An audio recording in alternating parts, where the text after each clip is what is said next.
Day catch వారి కొరమీనులు, రొయ్యలు పూర్తి స్థాయి నాటు రకానివి. చాలా టెండర్ గా, చాలా టేస్టీగా ఉంటాయి. డే క్యాచ్, ఏ ఫార్మర్స్ అవుట్లెట్. నమస్తే అండి. నమస్తే. కొన్ని సంఘటనలకి సంబంధించి వెంటనే తీర్పులు రావాలి, శిక్షలు పడాలని అనుకుంటాం కానీ అవే కేసులు చాలా ఏళ్ల తరబడి నడుస్తూ ఉంటాయి. ఇప్పుడు ఆయేషా మీరా ఇన్సిడెంట్ కావచ్చు, ప్రత్యూష గారి ఇష్యూ కావచ్చు, సినీ నటి. బట్ ఎట్టకేలకు నిన్నైతే ఒక తీర్పు వచ్చింది. చాలామంది దానితో హ్యాపీగా లేరు ఆ తీర్పుతో. బట్ మనం చట్టాలను గౌరవిస్తాం, తీర్పులను కూడా గౌరవిస్తాం. కథ ఇంకొంచెం ముందుగా వచ్చి ఉంటే బాగుండేది, లేకపోతే ఇలా కాకుండా ఇలా ఉంటే బాగుండేది, ఈ ఆలోచన అయితే ఉంది. ఏమంటారు? ఖచ్చితంగా ఇప్పుడు ఇతనికి ఈ ప్రత్యూష కేసులో సిద్ధార్థ రెడ్డికి పడిన శిక్ష ఏదైతే ఉందో అది కేవలం ఆమెని ఆత్మహత్యకి పురికొల్పిన సంఘటనగా మాత్రమే చూశారు. చూసి ఇక్కడ 5 సంవత్సరాలు శిక్ష వేస్తే అతను అప్పీల్కి వెళ్తే 2 సంవత్సరాలు అయితే దానిపైన వాళ్ళ అమ్మ ప్రత్యూష తల్లి సుప్రీంకోర్టుకి వెళ్తే సుప్రీంకోర్టులో ఎట్టకేలకు 10 సంవత్సరాల తరువాత ఇప్పుడు 2 సంవత్సరాల శిక్షని ఖరారు చేసింది. ఖరారు చేసి పైగా లొంగిపోవటానికి 4 వారాల టైం అడిగింది. 4 వారాల్లో నువ్వు లొంగిపోవాలి అని టైం ఇచ్చారు. అసలు మనం ఈ కేసు పూర్వాపరాల్లోకి వెళితే అసలు ఇన్ని సంవత్సరాలు 24 సంవత్సరాల పాటు ఒక కేసులో న్యాయం కోసం ఎదురు చూడటం అంటే అసలు ఎవరైతే బాధితులకు సంబంధించిన కుటుంబ సభ్యులు ఉంటారో వాళ్ళ ఓపిక, వాళ్ళ సహనము, వాళ్ళ బాధ ఇవేమీ లెక్కించరా? అసలు కోర్టులకి వీటితో పని లేదా? ఎంతసేపు సెక్షన్లు, వాదనలు, తీర్పులేనా? అసలు బాధితులు ఇప్పుడు బాధితురాలు ఎలాగో చనిపోయింది, కానీ బాధితురాలు తాలూకు మనుషులు ఉన్నారు కదా, వాళ్ళ భావోద్వేగాలతో పని లేదా? వాళ్ళ అమ్మగారు అసలు ఈ రోజుకి ఈవిడ ఈ మధ్య కాలంలో ఆయేషా మీరా తల్లి, వీళ్ళిద్దరూ అసలు నిజంగా వీళ్ళ ఓర్పుకి, వీళ్ళ సహనానికి, వీళ్ళ ఎదురుచూపులకి జోహార్ చెప్పాలనిపిస్తుంటుంది. అసలు ఇప్పుడు ఇవి చాలా పెద్ద కేసులు. ఈ కేసులు సుప్రీంకోర్టు వరకు వెళ్ళి వాదించగలిగి, ఇప్పుడు బాధితురాలి కంటే ప్రభుత్వం సహాయం ఇస్తుంది, న్యాయ సహాయం, అది వేరు విషయం. కానీ నిందితుడు సుప్రీంకోర్టు దాకా వెళ్ళి 24 సంవత్సరాల పాటు ఫైట్ చేయగలిగాడు అంటే ఎంత డబ్బుంటే, ఎంత డబ్బు వెదజల్లితే, ఎంత పరపతిని ఉపయోగిస్తే, ఎంత అగ్రకుల దురహంకారాన్ని చూపించగలిగితే ఇప్పటిదాకా అతను శిక్ష నుంచి తప్పించుకోగలుగుతాడు చెప్పండి? మరి అసలు ఈ దేశంలో మామూలు వాళ్ళకి న్యాయం ఎలా అందుతుంది చెప్పండి? బాధితురాలు డబ్బు లేనిదైతే, రాజకీయ అండదండలు లేకపోతే, ఇవన్నీ ఉంటే అసలు వాళ్ళు బాధితులే కారు, వాళ్ళ దాకా నేరం వెళ్ళదు. ఇప్పుడు ఇవి చాలామంది పెద్దవాళ్ళే అనుకుందాం, చిన్నవాళ్ళ దగ్గర ఎందుకు, ఒక ఎగ్జాంపుల్గా తీసుకుంటారుగా.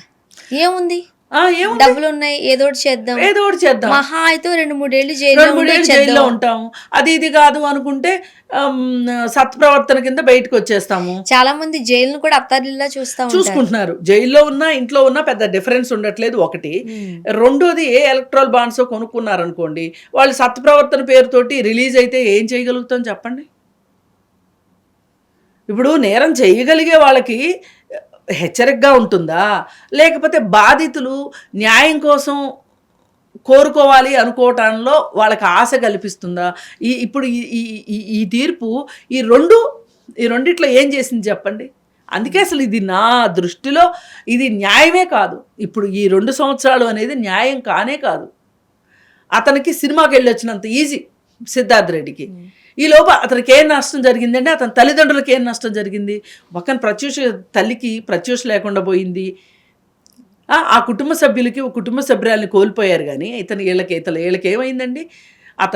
అతనికి పెళ్ళయింది, 2 పిల్లలు పుట్టారు, హ్యాపీగా బిజినెస్లు చేసుకుంటున్నాడు, అప్పుడప్పుడు కోర్టుకు వెళ్తున్నాడు, అవసరం అనుకుంటే, లేదు అనుకుంటే లాయర్లు చూసుకుంటున్నారు. అతన్ని వాళ్ళ నాన్న సంపాదించిన డబ్బుల్లో కొంత భాగం కోర్టుకి పెట్టేశారు వాళ్ళు. ఏది సిఎస్ఆర్ ఫండ్కి పెట్టినట్టు పెట్టేసేసి ఇవాళ 2 సంవత్సరాలు ఎంతలోకి తిరిగి వస్తాయండి? ఉమ్. 2 సంవత్సరాలు ఎంతలోకి తిరిగి వస్తాయి? అవును. అందుకే నేను ఇది న్యాయమే కాదు. వాళ్ళ అమ్మ ఏంటంటే నేను కోర్టులను గౌరవిస్తాను, శిక్ష సరిపోదు కానీ నేను కోర్టులను ఏం మాట్లాడను అని ఆవిడ మాట్లాడుతుంది. కానీ నాది కూడా ధిక్కారం కాదు ఇక్కడ. అసలు ఏం జరిగింది దీనివల్ల? ఇప్పుడు ఒక తీర్పు వచ్చింది అంటే ఆ తీర్పు కొంతమందికి భయం కలిగించాలి, కొంతమందికి ఆలోచన కలిగించాలి, కొంతమందికి అమ్మో అని అనిపించగలిగేటట్లు ఉండాలి. ఏం జరిగిందండి? అసలు ఆయేషా మీరా కేసులో అయితే ఏదీ జరగలేదు. ఓ నిర్దోష్ జైల్లో ఉన్నాడు, కొన్ని రోజులు రిలీజ్ అయ్యాడు. అంతకంటే ఏమన్నా జరిగిందా? ఆ శంషాద్ బేగం ఈ రోజుకి నేరస్తులు ఎవరో చెప్తూనే ఉంటుంది. ఆవిడ నోరు తెరిస్తే ఇన్ని సంవత్సరాలైనా ఆమె యాక్సెంట్ కూడా మారలేదండి. వాళ్ళ పేర్లు చెప్తూ ఉంటుంది.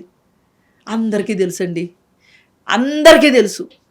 ఇప్పుడు ఇక్కడ ఈ కేసులో కూడా సిద్ధార్థ్ రెడ్డి మనం కలిసి బతకలేకపోతున్నాం కాబట్టి కలిసి చద్దాము అన్నాడు.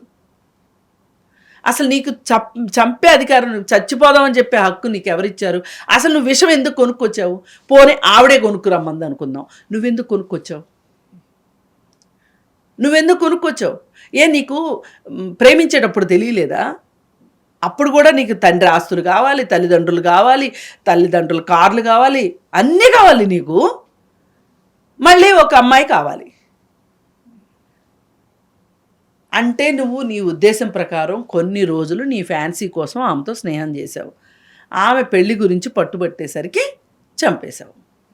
లేదు, చచ్చిపోయేలాగా పరిస్థితులు అప్పుడప్పుడే ఆమె బాగా ఎలివేట్ అవుతున్నారు. మంచి భవిష్యత్తు ఉండేది, పాపం మంచి భవిష్యత్తు ఉండేది. అందుకే కొంతమంది ఏమన్నారంటే, అప్పట్లో నాకు తెలిసిన వాళ్ళు సినీ ఫీల్డ్తో సంబంధాలు ఉన్నవాళ్ళు, ఎందుకు వచ్చిందండి, సినిమాలు చేయాలనుకుని వచ్చింది కదా, సినిమాలు చేసుకోవాలి, సంపాదించుకోవాలి, వెళ్ళిపోవాలి, అంతేగాని ప్రేమ దోమ పెళ్లి చేసుకోవడం. పోనీ ప్రేమించింది అనుకోండి, 4 రోజులు ప్రేమించాలా, అయిపోవాలి. పెళ్లి చేసుకోవాలనుకోవడాలేంటి? సినిమాల్లో పనిచేసే అమ్మాయిల్ని పెళ్ళిళ్ళు ఎందుకు చేసుకుంటారండి వాళ్ళు? ఇప్పుడంటే ఏదో వరుణ్ తేజ్ చేసుకున్నాడు, కానీ అప్పట్లో చేసుకునే వాళ్ళు కాదు కదా. అక్కినే నాగార్జున చేసుకున్నారు, అట్లా కొంతమంది చేసుకున్నారు, అసలు చేసుకోలేదని నేను అనట్లే. కానీ నీకు అంత తల్లిదండ్రుల ఆస్తులే కావాలి అనుకున్నప్పుడు, వాళ్ళ కార్లే కావాలి, వాళ్ళ బంగ్లాలు కావాలి, వాళ్ళ ఫోన్లు కావాలి అనుకున్నప్పుడు నువ్వు అమ్మాయిని ఎందుకు ప్రేమించాలి? అంటే సినిమా వాళ్ళని పెళ్లి చేసుకున్నా, పెళ్లి చేసిన తర్వాత కండిషన్స్ మారిపోతాయండి, అది వేరు విషయం. అదే ఇప్పుడు వాళ్ళిద్దరు మ్యూచువల్ అండర్స్టాండింగ్ అండి. ఇప్పుడు నువ్వు నటించడం నాకు ఇష్టం లేదు, అలా అయితేనే నేను పెళ్లి చేసుకుంటాను అని అతను అన్నాడు అనుకోండి. ఇప్పుడు ఈమె నేను నటిస్తాను, అయినా నన్ను పెళ్లి చేసుకోవాల్సిందే అని అడిగే హక్కు ఈమెకి ఎంత ఉందో, ఒకవేళ అతనికి ఏమైనా అభ్యంతరం ఉంటే, ఇప్పుడు పెళ్ళి అనేది మ్యూచువల్ అండర్స్టాండింగ్ అండి.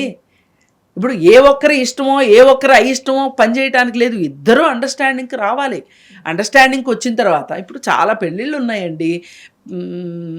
కుదిరిన తర్వాత రేపొద్దున పెళ్ళి అంటే గంట ముందు కూడా క్యాన్సిల్ చేసుకుంటున్న పెళ్ళిళ్ళు ఉంటున్నాయి. మొన్న సెలబ్రిటీస్ చూడలేదు, స్పోర్ట్స్కి సంబంధించిన వాళ్ళని చూసాం. ఎందుకు? నాకు తెలిసిన వాళ్ళ దగ్గర రేపు పొద్దున్నే 10ంటికి పెళ్ళి, ఈ రోజు రాత్రి క్యాన్సిల్ అనుకున్నారు, పొద్దున్నే 6 గంటలకు సిటీ కేబుల్లో ఇచ్చేశారు, ఈ పెళ్లి రద్దు అయింది, ఎవరో రావక్కర్లేదు అని. ఏమవుతుంది? ఏం కొంపలు అంటుకుంటే? అసలు పెళ్ళి అయ్యాక విడాకులు తీసుకుంటుంటే ఏం చేస్తున్నారు?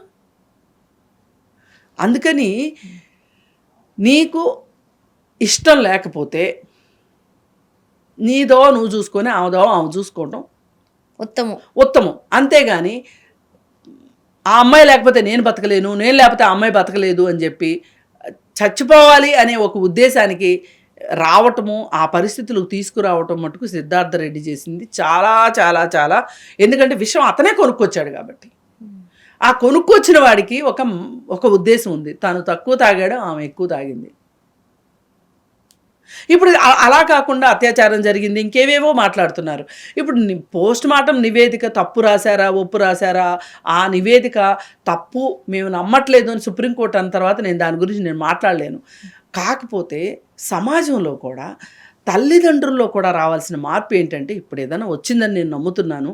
ఏంటి అంటే, మీ పిల్లలు పెళ్లి చేసుకుంటా అన్నారు, నచ్చింది అన్నారు, చేసుకోనివ్వండి. మీకు ఇష్టం లేదు వెళ్ళకండి. లేదు రేపు పొద్దున వాళ్ళకి ఏదో తేడాలు వచ్చి వెనక్కి వచ్చారు, ఆదరించండి. అవునండి. అంతవరకే కానీ మీరు పెత్తనం చేసే హక్కు మీకు లేదు. మీరు దేన్నైనా కన్నారు, తల్లిదండ్రులు యాక్సెప్ట్ చేయగలిగేలాగా ఉండాలండి. మీరు కన్నారు, మీ బాధ్యత ప్రకారం పెంచారు, అయిపోయింది. మీకు హక్కులు ఉండవు, పిల్లల మీద బాధ్యతలే ఉంటాయి కానీ హక్కులు ఉండవు. ఇలా హక్కులు ఉంటాయి అనుకున్నందుకే కదా 24 సంవత్సరాల నుంచి ఒక ప్రాణం పోయింది. అవును. మీరు కూడా ఎంతో కొంత అబాస్పాలు అయ్యారు కదా. డబ్బు ఉంది కాబట్టి మిమ్మల్ని ఎవరు ఎదురుగా వచ్చి అడగకపోవచ్చు, కానీ ఏదైనా మీరు మాత్రం ఎంత డబ్బులు ఖర్చు పెట్టుంటారు, ఎన్ని కోట్లు ఖర్చు పెట్టుంటారు అవును. దీనికోసం. అదేదో చక్కగా పెళ్లి చేసి ఉంటే అయిపోయిండేది కదా ఆ రోజు. పోనీ లేకపోతే మీది ఇంకా చిన్న వయసు, ఇంకొంచెం టైం ఉంది, మేము మీకు అడ్డు రాము, మీ ప్రొఫెషన్స్లో మీరు స్థిరపడిన తర్వాత పెళ్లి చేసుకుందరు కానీ అని చెప్పినా కానీ ఇలా జరిగి ఉండేది కాదుగా.